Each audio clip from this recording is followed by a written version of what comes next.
ಒಂದು ವರ್ಷ ಆಗಿತ್ತು ನಾನು ನಮ್ಮ ಮನೆಗೆ ಹೋಗಿ ತುಂಬ ಖುಷಿಯಾಗಿನೇ ಲಗೇಜ್ನೆಲ್ಲ ಪ್ಯಾಕ್ ಮಾಡಿಕೊಂಡು ಹೊರಟಿದ್ದಾಯಿತು. ಆಸ್ಟ್ರೇಲಿಯಾ ಟು ಇಂಡಿಯಾ ಇಂಟರ್ನ್ಯಾಷನಲ್ ಈ ಸಾರಿ ಒಬ್ಬಳೇ ಟ್ರಾವೆಲ್ ಮಾಡ್ತಿದ್ದೆ.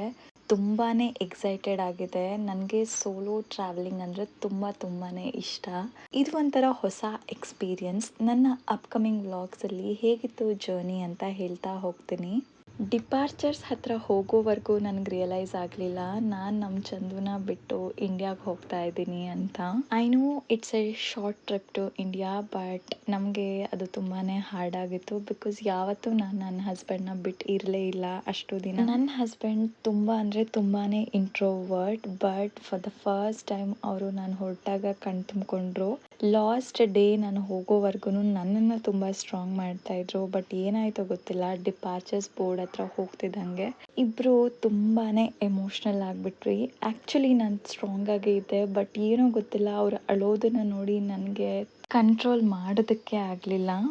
ನನ್ನ ಸೋಲೋ ಜರ್ನಿ ಹೇಗಿತ್ತು ಅನ್ನೋದನ್ನು ನಿಮ್ಮೊಟ್ಟಿಗೆ ಶೇರ್ ಮಾಡ್ಕೊಳ್ತೀನಿ.